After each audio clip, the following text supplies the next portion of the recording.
The AA meeting presents CrownTalk.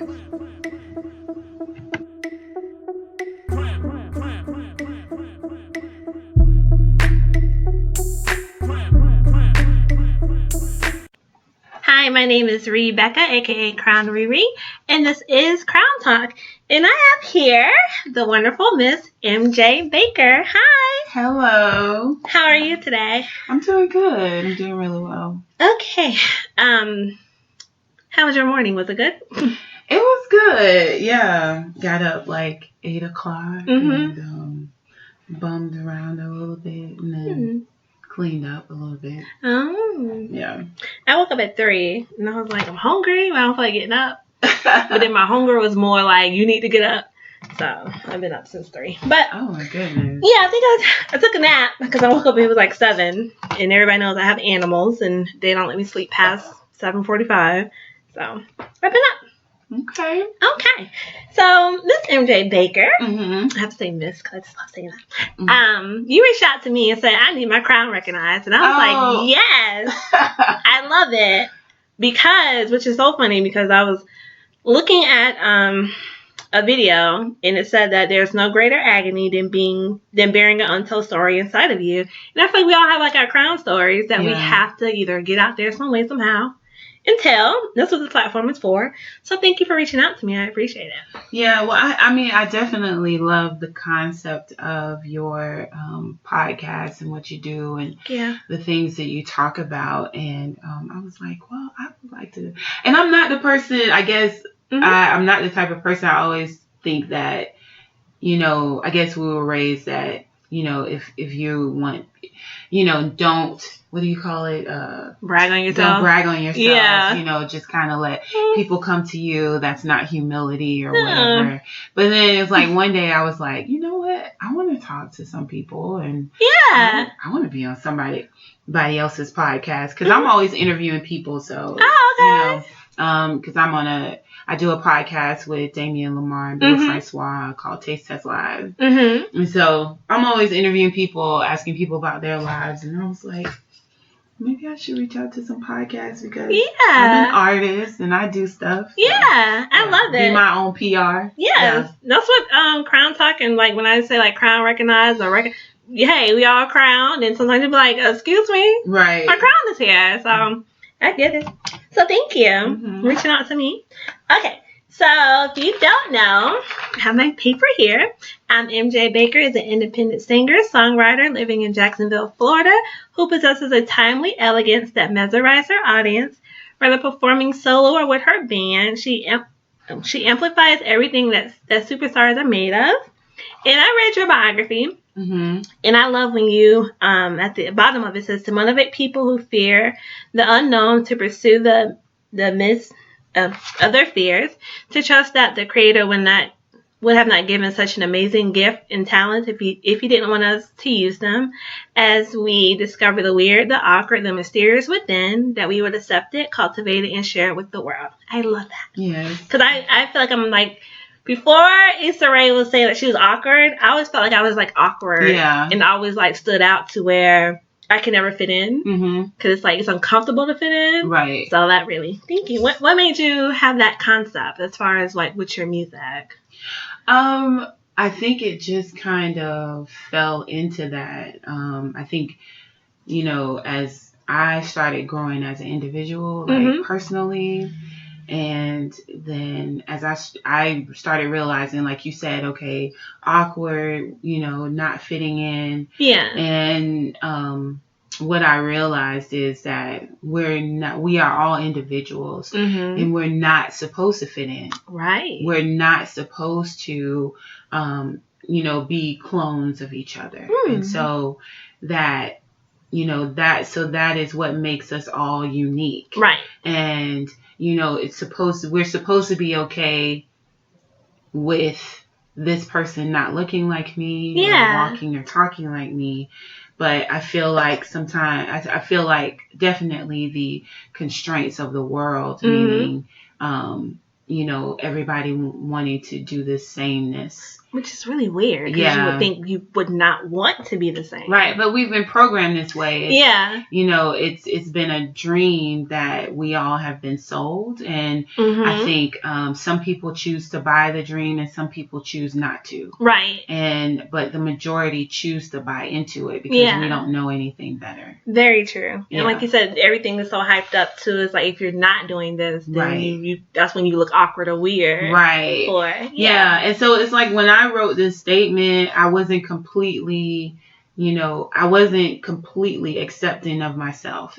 So, I wrote this a couple of years ago, but I felt like in my heart and in my spirit, this is what, the Creator wanted me to do. Right. And I trusted that I would be able to get to a place where I could really, truly share it. Yeah. And actually do what it says. Yeah. So it was a mission and a challenge statement for me. So just going through those things personally, and then as I started, performing my music, and then, when people walk up to you and say, wow, that song really touched me, and they tell you what they interpret the song to be, and I'm like, whoa, I didn't even think about that. Yeah. I didn't write it for that purpose. Right. But that's cool. Or, and just as performers, as artistic people, I feel like we are purposed to give off a certain energy. When you walk in a room, well, I think people, period, when we walk in a room, our energy, where we're at in our lives, walks in before us. Right. Very true. Walks in with us. So we can set the stage for ourselves if we want to. And, so when, as an artist, when I'm on stage, whether I'm singing or speaking, what energy am I giving off to people? Right. And so, that's another reason for that statement, because, for people to be able to see that, you're already accepted, and it doesn't matter, what you look like or where you're at in your life. Yeah. And don't worry about what other people think, but that's a hard thing to walk through. I agree, because everybody knows I'm part of the Beehive. But one thing that Beyonce said, of course, is that when she posts something, she doesn't look down at the comments at all. She just posts and go about her business. And I was like, for her to say that, and then my little compared to her life, it's like, actually, I would just feel the way I feel about something, do whatever pose I want, and just keep it moving. It's like, I have other things to do. I just want to share this moment with you guys and leave it at that. Right. Yeah. Instead of, oh man, maybe she's right, or maybe this, or it's like, no, this is what I know for sure is me. Right. Yeah. So from there, that's when you got your aliens, as you call your people. Yeah, my followers. Yeah. Okay. And what does the alien stand for? Okay, get ready. Some big words in here. Okay. I was looking at you. I was like, what? Okay, I think I got it. Okay, so authentically living, intrinsically evolving naturally. Yes. So all of that kind of encompasses about being ourselves, and it goes back again to authenticity. Starts with authenticity. What does that mean? It means that you're being your pure self. Right. But sometimes we don't even know what our pure self is. Very true. And for example, there are people who would say, I'm just mean and I'm just this way and this is who I am.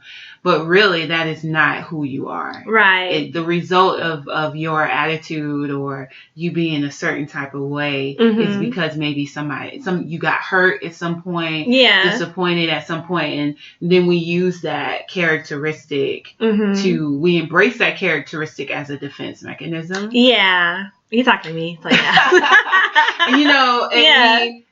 but that is not your pure self. I mean, and then I learned these things through therapy. I am an advocate of going to therapy. Yes. I am an advocate of counseling. There are only so many things that our friends and the people around us can help us with. True. It's like the minute I there was a season where I stopped going to my friends, and I just dealt with myself, and allowed, my, being vulnerable with a stranger, my it's the therapist. Best feeling though. Yeah. And being vulnerable, with her and allowing her to question my life. Yes. And I got offended sometimes. You get uncomfortable. Yeah, it's You're very like, excuse me? Right. But it's like working through that process. I'm continuing to go through that process every day. Mm-hmm. I get surprised sometimes. Oh man, I didn't know I was still dealing with that. Yeah. Okay. Really? Yeah. It's like you get aggravated, but the authentic part, I think a lot of us, what we view as authenticity is not authenticity. It's just us doing what we've always done. Right. Or deciding that this is how I'm going to be because of this. And then, it's like, authentically living. So that means you're putting it into action. Right. That means every day we're putting it doesn't mean perfection. This is not perfection. Each one of these words mean that we are putting in the work, right. To just make a difference within ourselves. Mm-hmm. Then we can make a difference with everyone else in our lives. Yeah, because when you say living, it's like, because we are living, that is us trying to reach perfection, but we will never get to perfection. Right. So, yeah. And the living part is, a lot of us feel like we're living our best lives, but we're not. Right. You know what I mean? Yeah. Because the reflection of living your best life, we think is, I'm going to Mexico with my friends, or I'm doing this and doing that. Mm-hmm. And that, or drinking or going out with your girlfriends or whatever. For some people that may be a big deal because they don't ever get out of the house. But then for some people, the living part is actually dealing with your ish. Right. I don't know. Can I curse on you can curse. Okay. So dealing with your shit. Yes. And really getting in there. And so, and intrinsically meaning recognizing that we're individuals, mm-hmm. and we're unique, right? And accepting that uniqueness, like we talk, like the weird, the awkward, like those things those are normal, you know what I mean? Yeah, but it's a great feeling once you accept it, like, this is just who I am, right? Know, and this is just how I am, and it's like, for example, it's like one of my friends was like, "Man, I didn't know you were an asshole," and I was like, Yeah, that's me. I can be that way sometimes. Sometimes that is a characteristic, and it's okay. Yeah. Whatever. But I don't do it to hurt someone's feelings, and if I do, I'll apologize. Right, it's not intentional. Right, it's never intentional. Yeah. Sometimes it is. Mm-hmm. If I'm in that, it's like I'm learning. It's okay to have moods. Yeah. As long as they're not a detriment to you or the other person. And there's balance. Yeah. Yeah. And just recognizing that, mm-hmm. today is just not the day. Like, that's when I stay home. Yeah.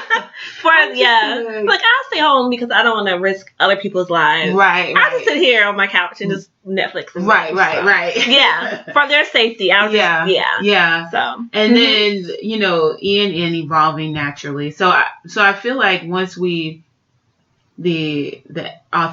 authentic, mm-hmm. understanding intrinsically how we are, then you can't help but to evolve. Right. Naturally. Yeah. It's just a natural movement. And I know that these are big words, and I know people are like, but immediately when I started, I just know that several years ago, I got the word alien from a scripture in the Bible that talked about how we are foreigners. Some Bibles say aliens, sojourning through, this land. And I saw that and I thought, and it hit me, mm-hmm.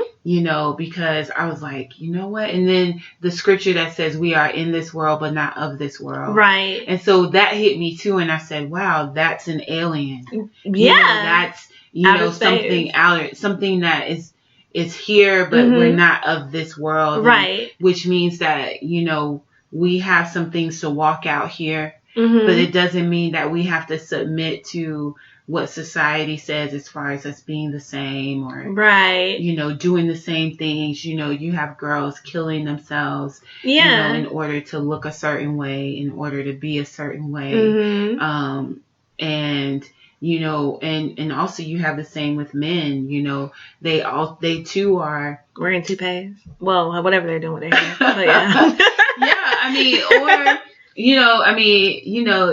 you have it like to where, you know, there are men who are living false lives as well. Yeah. You know, and whether that false life is pretending to be gangster when you're not. Yeah. You know, or pretending to be this sweet guy when you're really not. Really not. You know, yeah. Whatever it is, it's like, you know, I feel like we're all pretending because we feel like, you know, if we show who we really are, will people still love me and care for me? So yeah, which is sad because it's like sometimes it takes more harder work to try to fit in with people or trying to pretend to be someone. And I'm learning the word intent is, you know, unfortunately when people have the intent to do like harm, they work on it. Right. They have like a lineup. They've been researching, they've been doing all this. But when you have intent to do good, it's like it's not there. And it's just like you be the intent to have like just be yourself. Right. It's way easier than trying to. I mean, like K. Michelle is always talking about her ass shots, and it's like, okay, you had them, you took them out, it's your fault, whatever. Right. But it's just like, you know, you could just left your butt alone and left it at that. Right. But yeah, I get it, because I had to learn to like accept myself. This past year when I had like so much going on, I was like, okay. I'm actually realizing because my circle got smaller, like who I really am. And like you said earlier about, I always be like, I don't have a heart. I don't care. I don't love people, whatever. I'm good. And just like talking to my counselor, she was like, I'm not by your actions. Right. Apparently you have a heart. And I was like, no, I don't. I'm like Angela Bassett on Wait Exhale. And she was like, no, you're not. And I was like, yes, I am. And she was like saying like stuff that I do. And she was like, the person that doesn't have a heart wouldn't do these things. Right. And I was like, all right, sis, you're right. Whatever. So, yeah, we have like our awkward talks. I just be like, I don't want to hear this. But you need to hear it because it's the truth. Right. So, it is coming from a stranger, but they know it makes sense. Like when you hear it, you're like, oh yeah, that's why this happens or that happens or, oh, that's my fault. So, yes, I encourage people to talk to counselors if they need to. Like you said, definitely. Friends, they know you, so they may not want to tell you the full truth. Right. Or you might hear the truth from them, but it sounds like they might be hating on you. So, well, and you know, I think too for my thing is like it's you know during the season where I kind of just I guess went quiet from myself. It was more so because I realized that I depended so much on people. Yes, I depended a lot on their opinions and their thoughts, and you know, and I felt like I needed that approval in order to survive. Yes. You know what I mean? And I realized, man, how much of a people pleaser I was and how much of a, you know, my need to be accepted by people. So when I went through the process of understanding that I'm already accepted by the Creator. Right. That is why He created me. Yes. And that I needed to accept myself. Yes. So that year of silence, you know, and I lost friends because of it. You know, I lost relationships because of it.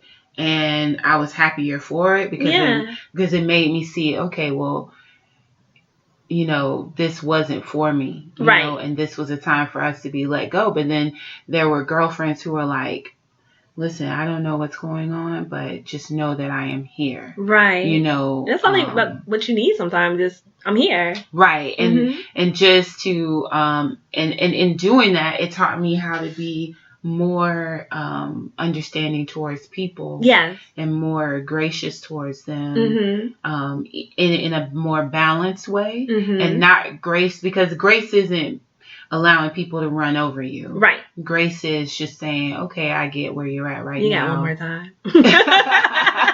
I understand. You know what I'm saying? But listen, just don't talk to me like that. Right. You know what I mean? Yeah. You can do whatever. Do it, you know, hey, go about your business, but you know, don't do it to my detriment. You know, don't do it on me. So I love it. Yes, that's you got one more time and then you cut off forever, not forever, but okay. So how important is it for you to live in your truth? I think it's like breathing. You know, to live in your truth is breathing, and it goes back to authenticity. Right. That is living in your truth. Right. It is, you know, authenticity is being able to accept yourself at any level where you're at, and to to trust that, you know, if it's not the right place to be, right, that you will get out of it, you know. And so I feel like truth is like breathing air. I like that. Yeah. I'm learning how to live in my truth. Sharing my story. I'm trying to learn how to share my story because my story is connected with somebody else. But last year, I was in a relationship for like 10 years, and they decided to like have their distance or whatever. And I was just like, oh, this is me by myself. Like, I never know how to be like by myself. Right. And there were like certain things that were still going on in my life. And I was just like, normally I can turn around and ask this person, you know, how do you feel about this? But I was like, no, I have to decide my truth and decide where I want to be and decide like where I am. Right. So yeah, I'm learning how to still live my truth, because some days I'd be like, I don't want to do anything, to be honest with you. Right. Yeah, or just like, well, where's this coming from? And this emotion coming from? And it's like, it was there the whole time. Yeah. But because, you know, like you said, you trying to please that person or trying to just be like, okay, whatever, I'm good. It's like, no, I have a voice. You need to hear it. Right. Yeah. I love it. Okay. And what motivates you to motivate others? I would say, I guess, knowing where I have been and where I am. And so it's like when an opportunity comes to be able to share, you know, hey, I know what it's like to be here. And, right.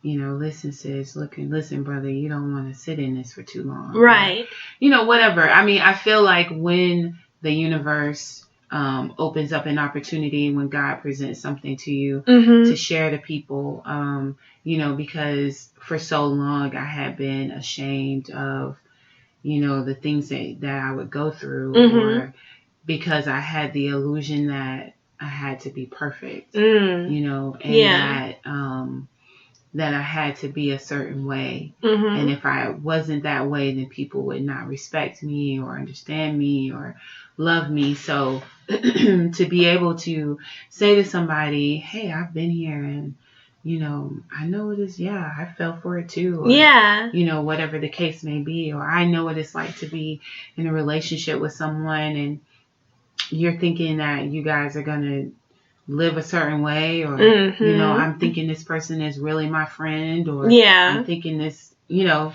so to be able to just kind of help others and motivate them, but inappropriately, like, because it's not for all of us to, it's not for us to share with everybody. Thank you. It has to be it has to be set up. I believe in that divine connection. Me too. I believe in those divine moments. And so when that happens, when that opportunity comes, you know, to be able to share, because sometimes you're not prompted to say anything. Yes, and you'll definitely get feedback. Yeah, because silence is everything. Yes, you know, or whatnot. So that's very true. Because sometimes you be like, people be trying to like, well, you know, I actually don't care. Like, nobody wants to hear you when it's not, like you said, divine. It's just like you telling me your problems, I'm telling you my problems. It's like, you know, it's not motivating me because you're sitting here with your 1,000 problems. So yeah, I and then agree. Sometimes, you know what, but sometimes when it's set up divine, they still may not receive it. Yeah, that's you true. know, because it's like, because anytime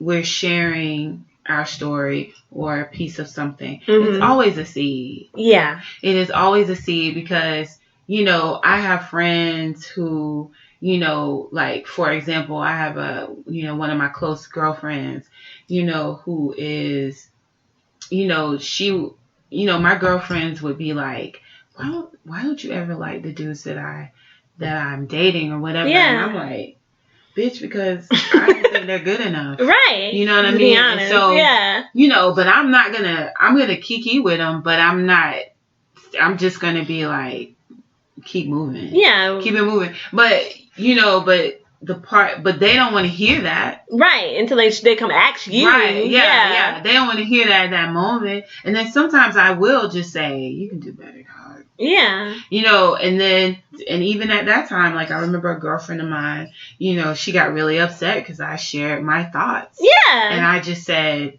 I'm just telling you my feelings. I'm just telling you this shit ain't gonna work. Right. You know, and so for her at that moment, you know, even because I had been holding it in, and then finally, you know, she said, well, you're not saying anything. Why don't you ever say anything? I said, because I think this shit is fucked up and I don't like it. Yeah. You know, and she got upset with me, you know, but then months later, whatever happened. It didn't work out. Yeah. You know? Now she's happily married, you know, to a great guy. So, wonderful. You know, whatever. And when I met him, I fell in love with him instantly. Aww. But, you know, and I'm just saying, you know, but we all have our, but, you know, I'm saying to the point of, you know, I planted a seed, you know, and then we talk about it now and she laughs, you know, we laugh about that. And she's like, man, you're so tough, you know, or whatever. And I'm like, well, I'm your friend. Yeah. And I love you like a sister. So, yeah, you know, yeah. Yeah. Okay. Well, that's good. Like I said, motivation is not something. I always tell my listeners, the Crown ones, that I don't want to turn into like a motivational speaker or anything like that. I just like to share stories about my life or experiences or things that I come across, because I believe, you know, that's how people get pushed to do, you know, whatever they need to do. So very important. Okay. What is the message that you want to make sure is heard through your music? Definitely, I feel like, you know, my intent is always, you know, love. And it doesn't necessarily mean you like romantic love, but just acceptance, you know, the love that surpasses all understanding, that greater love. So, you know, no matter what what the words may say, I do want the spirit of the music, the energy to be always love, acceptance, and knowing who you are, you know, just that authentic pureness. So, you know, my intent with all of my music is always, you know, on a level of greater. Right. You know, even if I'm singing about me and a dude, you know, I want it to be, you know, however people interpret it, you know, to be there, be open to that. Yeah. That's good. What do you listen to when you're in the mood to, I guess, record or write or? You know what, to be honest, I don't listen to anything because I don't want to be influenced by anything but what I hear. I can see that. Yeah. You know, but I will say that and if I am listening, it's never intentional. So like, for example, I was, Sweetest Thing, you know, Lauryn Hill from Miseducation, Lauryn Hill. Of course. Was ringing. Like sometimes music will just start ringing. Songs will just ring in my spirit. And so it's like, and it'll keep ringing to the point where, okay, let me just go listen to the song. Yeah. I'll listen to it. And so one day I listened to it and then I said, let me see if I can play this song on the guitar. So I got the guitar and the chords were easy. So I started playing it and singing it, you know, just chilling. And then it was like the next day, I was like, and I just started writing. Wow. And I just started, and that sparked some inspiration because then I started getting mushy and started thinking. And I was Lauryn Hill. I was like, oh. Yeah. Okay. You know, and then you just start writing and it's like, you know, so yeah, sometimes I'll, you know, garner, but it's not ever purposely. Like, I don't listen to other artists to get inspired. Yeah, that makes sense. You know, I just kind of go within myself, or, you know, I could think about a moment and just want to write, you know, about that moment. So great. When you said music stuck in your head, for the past, I want to say about 3 weeks, even when I come home, Erykah Badu's Bag Ladies have been playing in my head for the past 3 weeks. Really? Whenever I'm just having like a moment at home, I'm like, Alexa, play Erykah Badu Bag Lady. And I don't know why I keep listening to that song. It's stuck in my head. But yeah, so I understand. I don't know what I'm supposed to like, clean bags, I throw bags away, or I don't know. But yeah, I get it. I'm like, what is Erykah trying to tell me? I don't know. So when I figure it out, I'll share. I mean, well, it's like, have you ever looked up the lyrics to see what the meaning of the song is? I don't think I looked up the lyrics because I know them by heart, but no, I haven't. I don't know. When she was like, a nigga's run away from me, I don't know. Because she says, okay, so let's look up lyrics real quick. Sure. She says, bag lady, you gonna hurt your back, dragging all them bags like that. Mm-hmm. I guess nobody ever told you. All you must hold on to is you, is you, is you. Maybe I have a bag or something. Yeah. No, so it's like, I mean, because you know what? This is what, okay, so I was raised in the church and, you know, Me things too. like that. And when I started leading worship, I used to be a worship leader. And, well, I kind of feel like I still am, but just on a higher level. Yeah. But in that, with what I was saying was, I feel like we all have songs of deliverance, and the songs come in various seasons. Right. So it's like, you know, let's look at Bag Lady, because I kind of knew that this song, because what she's saying, the essence of what she says in this song is, you're carrying too much. Yes. So there is a load that you're carrying, right, that you need to let go of. You know Probably what I something mean? in my house. Yeah. And it could be something spiritual. Yeah. You know, I mean, it could be something greater, because what she's not talking about cleaning out a house. She's speaking of cleaning out your spiritual home, your mental home, your complete self. Yeah. And so what is it that sometimes we carry, you know, and it could be shit we're carrying from our parents. I realized that I was carrying some things from my mother, from my father, you know, things that they were taught that they just passed along to me, you know, ignorantly, not knowing. So, you know, so definitely look up lyrics to that song, and I say pray about it. Thank you. You gave me homework, but yeah. I'm like, Alexa, play Bag Lady. So, yeah. I bet my dog is just like, again, sis, what's going on? Right. Okay. One of the things that you shared that I posted was about self-cations. I recently just started taking them with everything that was happening last year. And so I work and I take like 3 or 4 days off, like every 3 months, just to just balance out between my life and my work life and podcasting, which I love. But I was talking about self-cation and taking care of yourself, and how important is that to you? Take self-care, self-cation. I would say self-care is like, to me, the same as, again, breathing.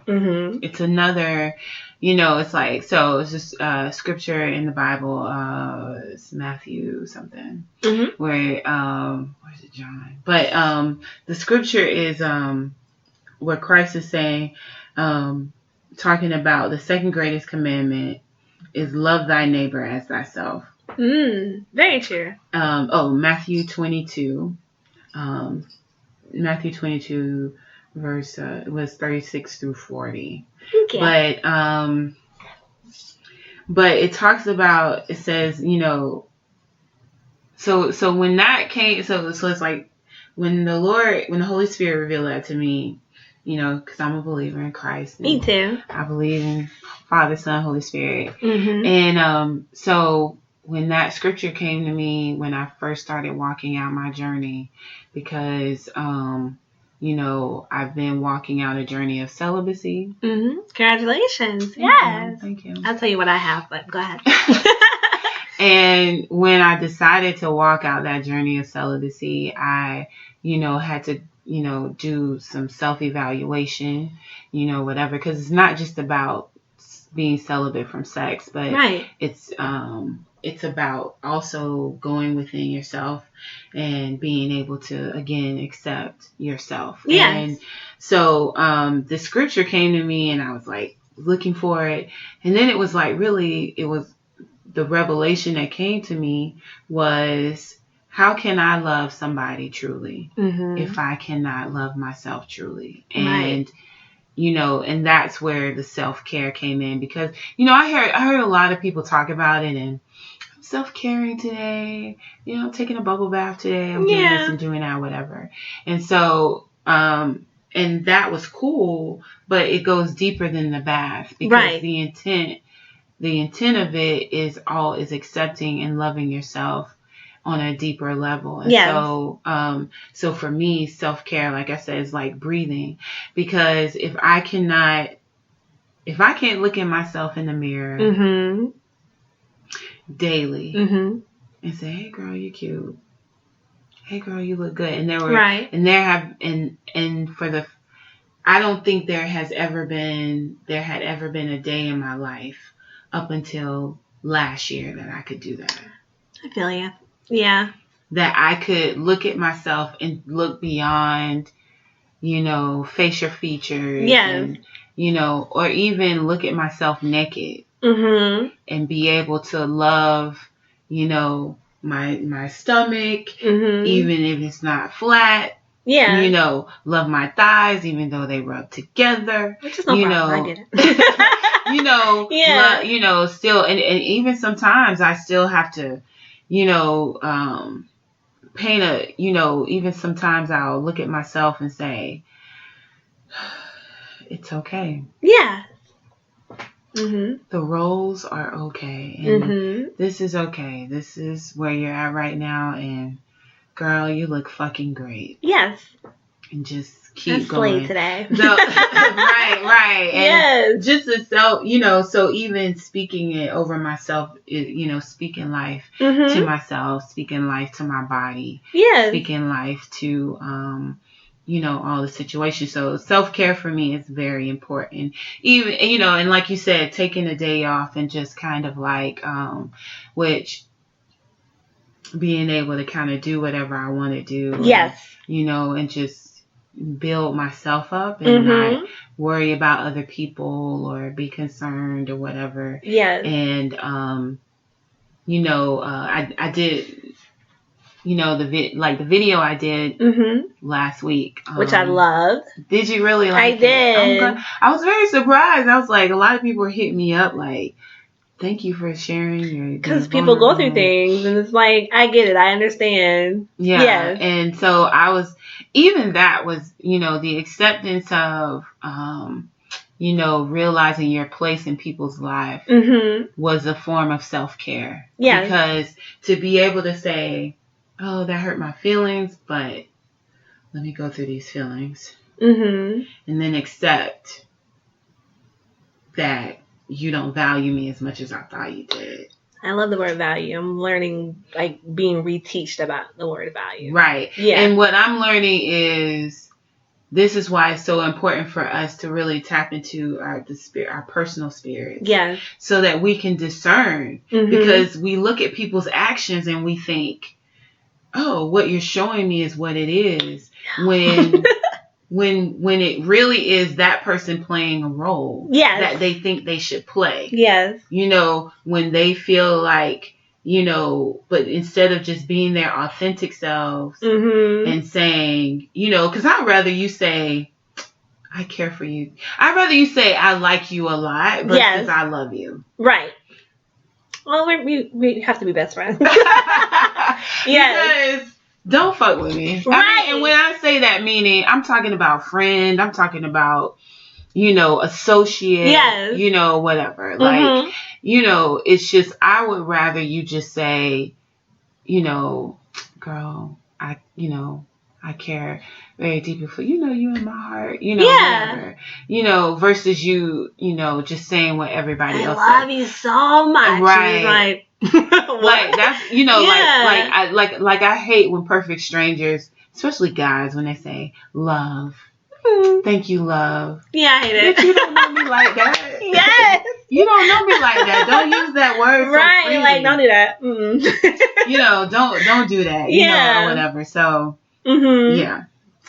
So yeah, my self-cations I was off. Well, it was around my birthday. I was off for a week. I did not put on any makeup.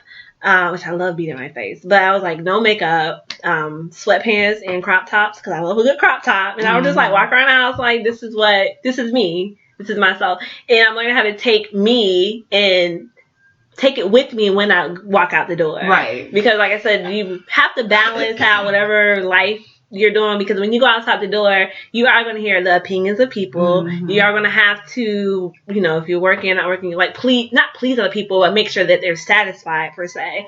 And just like sometimes you lose yourself when you're trying to do that, and it's like balance. So, right. Yes. Thank you. Yes, I'm learning the word value because being in a teen relationship, there were certain values that we had different, and I didn't really realize that. So I talked to my counselor, and she was like, y'all values are different. And I was like, how? And she was like, because his word of togetherness was different than your word of being together. There's different values on that. And I was like, oh. But he was right there the whole time. She's like, yeah, because his values were different than your values. But that didn't mean he wasn't going to leave. And I was like, oh, you're right. So, I get it. Yeah. So, thank God for counselors. Good grief. Ooh. Okay. So, with that, the word compromise. I was listening to an album by Mahalia, and she had Eartha Kitt on there, which I love. And she was like, shortly, I think what she said. What was she saying? It was like, I won't compromise for anybody. I'll fall in love with myself, and then someone would have to fall in love with me. I'll leave it at that. And I thought about that because, you know, sometimes we grow up or we talk the word compromise is to like compromise yourself. Not 100%, but it's like a balance of it. But what do you think about the word compromise? I think that every word, you know, especially that word, I think it's not a bad word at all. Right. I think it's how we use the context of it. And so it's like when you think about Eartha Kitt, or you think about, okay, so women, you know, even the word submission with a woman is used, is thought of, you know, with the new feminism, it's thought of as something terrible. Like, excuse, I'm not doing anything. Like slavery or whatever. You know, but I do believe that the right way of compromise is humility, is meek. You know, meaning that, you know, if you're in a relationship or a friendship, you know, like, for example, you know, I have one of my girlfriends, you know, she likes to do certain things. She likes to dance. I am the type of person, I have to be in the mood to do that. You know what I mean? Because I just have to be in the mood. Yeah. So I'm going to take a couple. So because I know that she likes to dance, and she may say, girl, let's go to this, you know, event or whatever. Yeah. And I'm like, dang, I mean, I got to dress up. I got to, okay. Let me get ready. So, you know, I'm going to take a couple of shots. And I'm going to get my butt up, and I'm going to get dressed, and I'm gonna go. That's a compromise, because I do want to hang out with my friend, and I want to spend time, but that's not me compromising myself per se.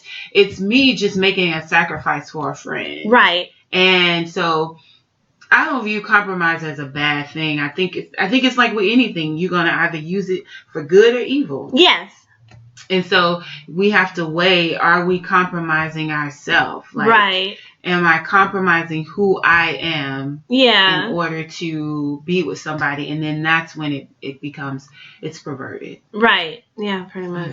Yeah, I'm learning it. Like I said, I've been just living my life for the past year, and that word, like when she said it, I was like, because I don't think she was trying to say like a bad thing, but she was just like, this is who I am.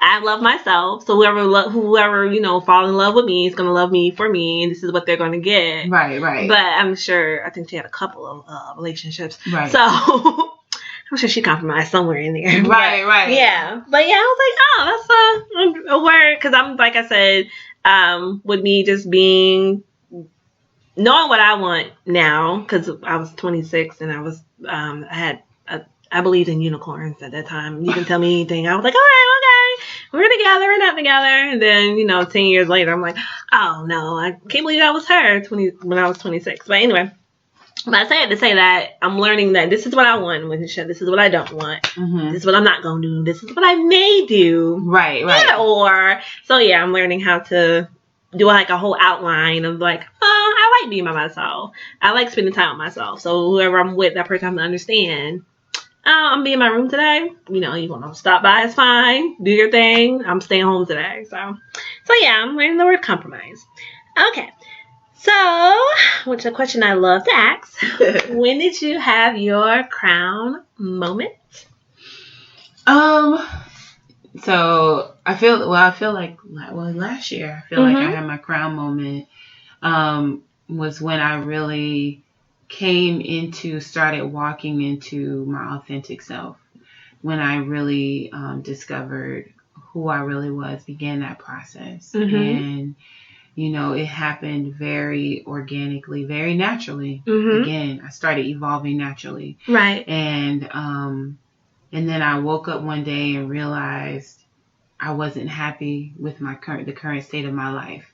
You know, the things that I thought that I wanted or that I was happy with, I wasn't happy with those things. Mm-hmm. And the way, you know, the way things were moving in my life, mm-hmm. I just felt like I'll die first. You know what I mean? It's like when you realize that you're eulogizing yourself, mm-hmm. you know, and that you didn't even know that you were eulogizing yourself. Oh, yeah. You know, and is the way I can put it. You know, it's like by continuing to live a lie and realizing that, wow, I really don't like the way this is, or I don't like it when people say these things to me, or I'm not happy like this. You know, like you said earlier about, you know, realizing, oh, okay, I kind of like spending time by myself. I kind of enjoy this, or, you know, but when you realize that this is what you don't like, to be able to kind of stand up for yourself and say, hey, I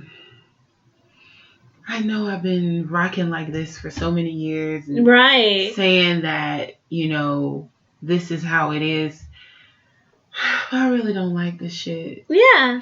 I know I've been telling you that I don't mind eating breadsticks, but I hate them shit. Yeah. You know what I mean? And yeah, I know that you like this, but so I don't like it. I don't like it. Yeah. You know, it's kind of like, you know, and even with my family, not just, and this was in my personal relationships and my,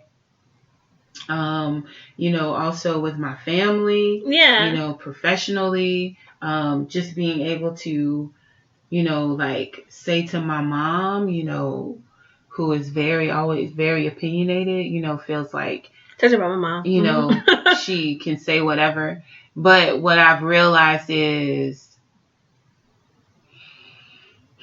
she's going to say what she's going to say. And it's up to me whether or not I'm going to accept it or, you know, receive it or whatnot. So when she when she starts giving her opinions or her thoughts, you know, before I would try to talk to her about it. But now I just, you know, I laugh and I say, Mom, it's going to be okay. And leave it at that. And she hates it because she feels like, you know, you're not taking it seriously. And I say, because it's not that serious. Right. You know what I mean? It's okay, you know, because this isn't your life. Exactly.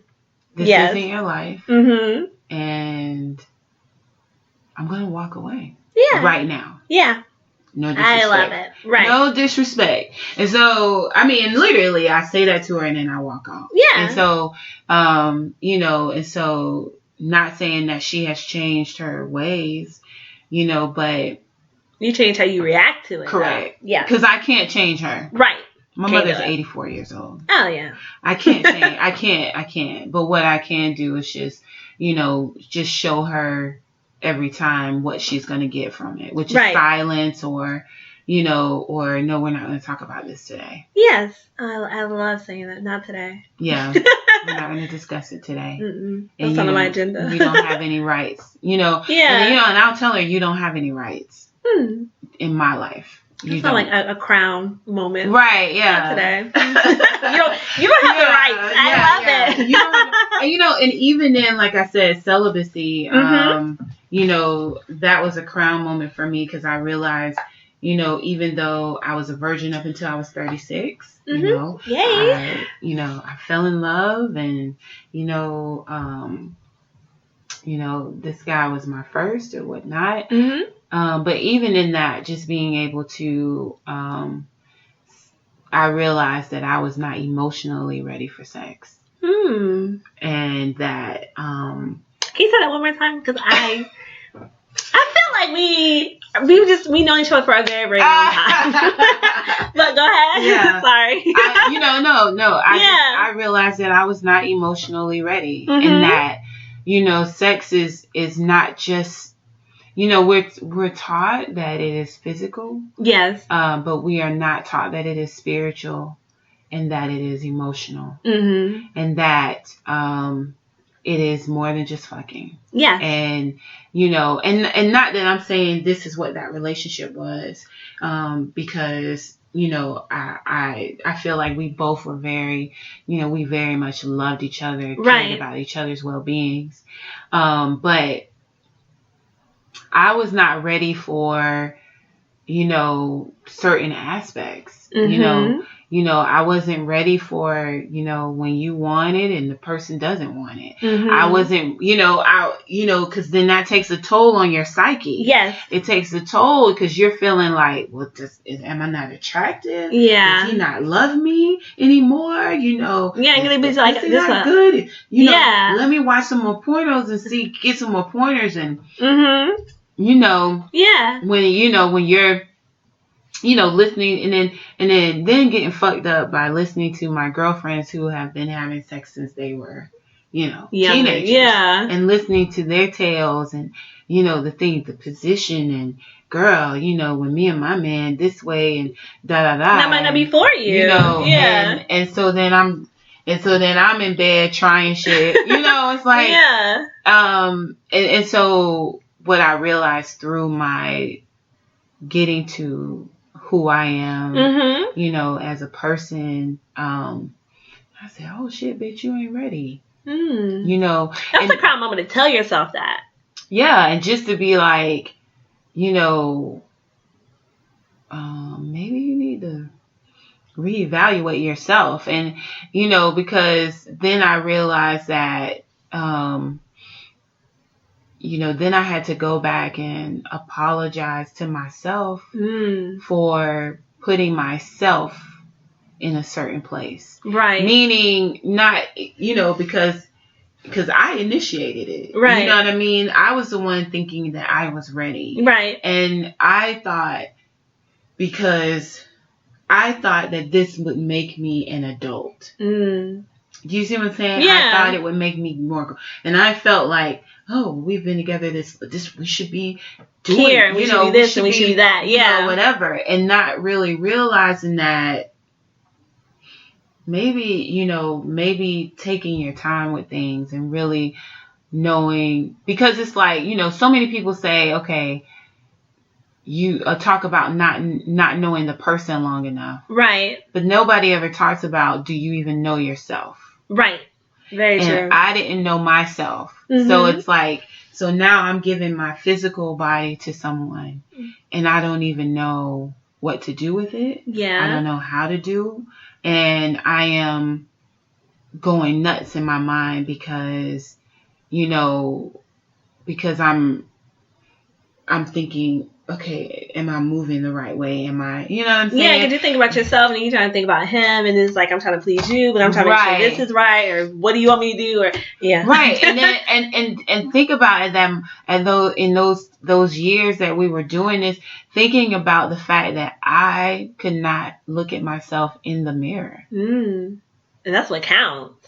I could not physically look at myself. I was disgusted by myself physically. I did not have love for myself. Right. So if we go into the spiritual aspect of it, now I am bringing self-hatred into the bed. Yeah. Oh, yeah. Talk to us. I'm bringing self-hatred into the bedroom. So I am exposing this man. Yeah. And guys, if they don't ask, we don't say anything. Right. So it's just like, what do you want? Right. It's like, and even when he did say, okay, how do I please you? I don't know, because I don't know how to please myself. So I mean, and when I say please myself, because I'm not into masturbation, I'm just, it's never ever turned me on. But I don't know, because I don't love myself enough to know. You know what I mean? Yeah. And to understand how my body works and how to connect. And, you know, so it's like I cannot connect with him because I'm not connected with me. Right. So, you know, in doing, you know, so then it's like when I really started coming to that self-awareness or whatnot, you know, and the whole self-hatred thing, it just literally that blew my mind because I didn't even realize that's what I was doing. That's like a whole like lighting a dynamite within yourself. Yeah. And it's like, and I don't know, people know it's like an emotional rage. Yeah. Where it's just like F everything, like forget everything. Like I don't care. Yeah. I don't want to care. I don't want to love. I don't want to just Right. And so it's like just thinking about, you know, not trying to get explicit, but you know, and then whatever, and then, you know, just speaking in general, what is your mate bringing into the bed? Right. So it's like you got two fucked up people, you know, doing this, and then where is the connection if we're not, you know, and at the time in my relationship, I wasn't being my authentic self. So again, I'm bringing another layer into the sexual bedroom, which is inauthentic. Yeah. Of course, I'm being inauthentic. Right. Even in that. So, you know, so it wasn't fair to my partner. It wasn't fair to me. So to be able to mentally say, okay, I need to pull back and I need to really kind of take a moment to get my shit together. And, you know, in different, which was very hard. I didn't think it possible. Yeah. You know, because I enjoy sex. Right. You know, but, you know, so just to be able to start throwing out your condoms and preparing yourself. Going through that. Yeah. I get it. I had, I think it was last year. Because, you know, I was with someone for 10 years, so I was definitely enjoying myself. But when they left, me and Plain Jane from A Meeting was talking, which is my sister, and I was like, well, I don't want to be a hoe for hugs. And she was like, what do you mean? I was like, I don't want to be a hoe for hugs. Like, don't be a hoe. That's my thing. I have like, don't be a hoe for hugs. And when I said, I'm not like judging anybody, but I feel like because I'm so used to having that male voice or that male saying, you know, like you said, I have to tell myself I look good today, like because I'm so used to. Well, when he left, I was just like, okay. I think I thought I would be like just normally me. But like you said, normally me, I didn't even know who that was. Right. So me trying to like dress up and have like a guy say I look nice today. And it was like, why does that matter? Right. You have to tell yourself you look nice today and keep it moving. But to the don't be a hoe for hugs, my thing is that I'm not a hugger, but I will hug. I didn't want it to be where I'm just lonely one night and I just want somebody next to me. And like you said, there's no emotional attachment. Right. It's just a wham bam, thank you ma'am. And I know that I would never be ready for something like that because I am an emotional person. Yeah. So it's like, I don't want to be like, okay, well, he's gone now, so I'm finna like have my hot girl summer. Right. Which is not, again, not judging anybody. It's not for me. Right. It's not for me. So I would say, don't be a hoe for hugs because the season is changing and it's like you cold one night and you know you hug a guy, he smell good. Next thing you know, listen, let me tell you, y'all waking up together and it's just like that's not like who are you? I don't even know who you are. And what's so crazy? It's so easy. Yes, it's such a hug. Listen, it does, and you know what? And it's like when you know what I mean. It's like I remember. You know, it's like, cause you know, I'm a musician, so I'm gigging and stuff, and man, dudes be like, so we got fans, you know, and then they be like, you know, and they want to grab you around your waist, and I'm like, listen, cause you know, because I'm 41, right? Mm-hmm. When you as a woman, I don't know how old are you? 30s, 34. Okay. I just turned 34. So this is what I'll say. Mm-hmm. And I have, you know, concurred this with some of my female friends, fellow female friends who are in their 40s. Mm-hmm. Sex in your 20s, or you think as a teenager your sex drive is something. I heard when you get to your 40s, it's like through the roof. Listen. My good friend told me, she was like, girl. When you hit, literally, it's like your body switches. Mm-hmm. And your hormones, I mean, sexually, mm-hmm. you are a powder keg. So it's like, you know, and I'm saying, so mm-hmm. being out, and so people go, you know, well, MJ, why don't you? A part of why I don't drink or do anything before I do a show mm-hmm. is number one, you know, because I want to be sober when I'm performing. But number two is because that just adds to it. Because if a man walks, you know, they grab you by your waist, mm-hmm. and, honey, and they touch a spot, mm-hmm. you know, it's like, you're right. You know, it's like, you know, yeah. like, you know, like last night, I went over to a friend's house and he's gay, you know, whatever. Mm-hmm. It's nothing, you know, we were hanging out and, I was going in through the door and I gave him like a church hug. Yeah. And he said, wait a minute. That's just a church hug. Gay men are fine too. Yes, they are. And mm-hmm. he said, no, come back, sis. Give me a... I was like, geez. You don't understand. I got boundaries. I'm in a moment of sensitivity. Right. You might want to back up. Right. So it's like, so, you know, so you tooting your butt back. So, you know, whatever. So, but, mm-hmm. you know, it's not...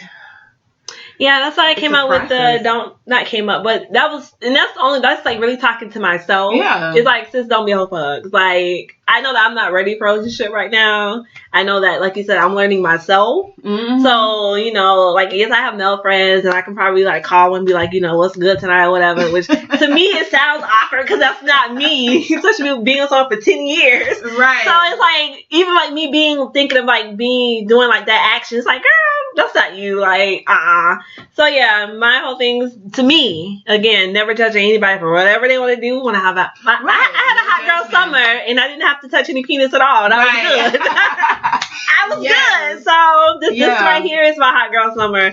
But yeah, I when I read that from you, I was just like, that's how I like. Don't be a hoe for a hug. Just like I said, a good smelling guy. I just okay. You know, I mean, but and you know what? So you know, I have committed myself to being celibate, you know, until marriage, and you know, because it works for me. Yes, what works for you? It's best for me. Yes. And you know, and so what excites me is now that I have a grasp on who I know who I am. I'm walking that authenticity out and loving my body. Mm-hmm.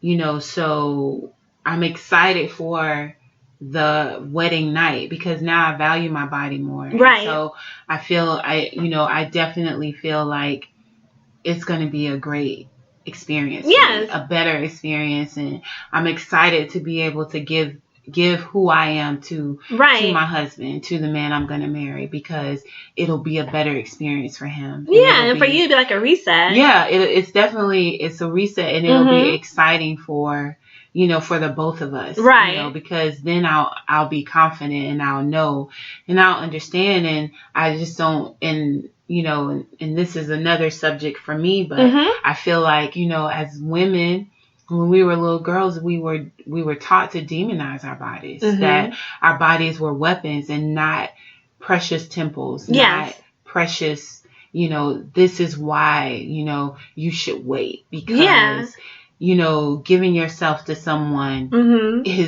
this is what you're giving up. This is what you're giving, you know, in essence. And so, you know, it is so precious and it is so needed. Yeah. You know, and so anyway. Yeah, when growing up, from what I can remember, my mom told me and my sister, she was like, don't have kids or get married until you're the age 25. And that just stuck with me, except for like the sex part, because I was like, I'm grown, which I think it was like 21. Yeah. I was like, I'm grown, I can do whatever. But like you said, there was like no emotional there. And it was just like what I thought sex was about was not. Yeah, it didn't make me feel like, oh, I can marry this guy. It was like, oh, this happened. Okay. Right. All right. Well, okay. So I was cracked up have to be like your first time. It's not. Yeah. It's just like, all right. Yeah, because I don't like, you know what I'm saying? I don't like when people say it's just sex. It's not. No, it's not. It is not just sex. No. There's so many layers to it.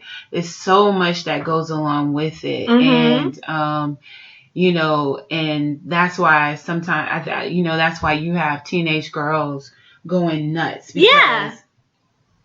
Because they have prematurely engaged in something that they are not ready for. Emotionally. Right. And then, you know, and not to say that it makes you bad or, you know, all I'm saying is that we really don't have the knowledge. And it's like, I have so many of my female friends that say, man, I wish that I would have waited because it was just too much too soon. And like you said, you're bringing emotions to the bedroom, and like we were saying, the guy may not ask you, well, what's wrong? So you're just like, well, what do you want me to do tonight? Like, it's not even fulfilling or pleasing because it's just like, well, what do you want? Right. It's just not whatever. It's just like, I've had those conversations. Yeah. So even with the guy with 10 years, I was like, I don't feel like it tonight. It's just, But like you said, it's more than just a physical thing. I really think that's really important for people to think about.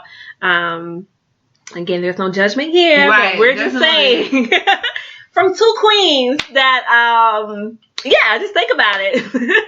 There is an emotional attachment when it comes to sex, whether you think it is a one night stand and the next thing you know, you are at work trying to text him and make sure that he's fine and follow up text like everything good. Right. No, you thought you had a one night stand, but now 2 weeks later you're trying to find him on Instagram. So it's not gonna work. And one more thing before we go, because you were talking about that, there is a book called Queen, and I forgot who wrote it, but I listened to the audio of it, and it was really good because this girl, she's like in her 20s, she was with this dude, and they decided to take like a 3-month break. But to her, she thought they was going to get back together. He moved on. But in those 3 months, she had so many sexual partners because she was trying to fulfill that void that he was supposedly that void or whatever. But at the end of it, she had to get counseling because she was like realizing like this is not for me. Even like with her one night stands, like she was like trying to like hug, like one of the guys she slept with, she was like trying to like roll over and hug him, and he was like, why are you touching me? This is not what we signed up for. He didn't want like her touching him or anything. Wow. It's a really good book. But at the end of it, she had to learn, and the counselor was telling her, she was like, you have to love yourself first. And after reading the book, I said, self-love is like the hardest love. It is like we give love, but we don't deposit it back into us. We're just like, love yourself first. Right. Before anything else. But then it's like, I agree with you, but I feel like we cannot give love. Right. Unless we love we're not giving love. Right. That's true. We're not giving love. We're giving a false sense of it because we want to be accepted. Yeah. So, like 2 weeks ago, I had to, I was praying about something and I got convicted because, it was like the Lord was bringing back to my remembrance some of the things that I had done for people in my life. And what he was showing me was the inauthenticity of it. Meaning like, let's say if I bought you some lotion and you may say, wow, Megan really loves me. MJ really loves me because she bought me this lotion. She knows it's my favorite. Yeah. But what it really was me just trying to garner something from you. So it was not about you. It was I was giving it about me. Right. Because I wanted you to think that I'm this cool. Right. Yeah. So it was really a form of pride and self-absorption and narcissism. Yeah. A small case of narcissism. So what I'm saying is, when we're giving out of anything outside of love, outside of self-love. Yeah. Then we're actually sowing seeds of narcissism. We're sowing seeds of, Yeah. Of pride. We're sowing hostile seeds. Yeah. We're not sowing good seeds. Good seeds. Yeah. Yeah, you're right. Because that goes back to what we were saying about like intention. Like the intention of doing bad is so much like thought of, and it's like it's written out. And when people want to do like evil things, but then when someone wants to do good, it's just like they don't even know where to start with trying to do good. So, but it does start with yourself. So, yeah, I agree. Self-care is, yes, I'm learning that. Self-love and self-care. So, okay, was really good. Yeah, I listened to audiobooks, but that one I was like, wow, it was really, really good. Okay, was there anything else you wanted to share with us? Are you working on any new music, or? I am. Well, I'm getting ready to start listening to some different, works from different producers and things like that. Yeah. I want to kind of bring something out new before the year ends. Mm-hmm. And I'm just working right now on building my brand and garnering more exposure and just getting out there a little bit more, collaborating with more people to get work done, and also getting the A.L.I.E.N Nation brand out there. Yeah. Coming on podcasts like CrownTalk. Thank you. Thank you so much. To get people to know more about being authentic and living intrinsically, evolving naturally. I think that's so important. I came in here to recognize your crown for just being celibate. I just recognize your crown for just living your best life and living your truth. And living, as I say, like you said, is progressing and continuing to do so. So thank you so much for reaching out to me. Like, hey sis, I need my crown recognized. I was like, okay, yes. I love recognizing people crown, listening to their stories, because everybody, well, nobody knows. On Netflix, it's a TV show called Crown, and they talk about Queen Elizabeth. And a lot of stuff that she was going through. Oh, do you? Hi, you're best friend. Yeah. But a lot of stuff that she was going through was like what women go through on a daily basis. Right. Where just like, your husband don't really want to be with you, or he's telling you that, you have to have kids. They didn't want you to get married, all this stuff. When I was rewatching it, because I think the new season come out in November. And I started like trying to find like Black queens online, but most of them were not like enough information. Right. And I was like, this doesn't make any sense, because I know we're out there. And I was like, we are out there. Right. We're here.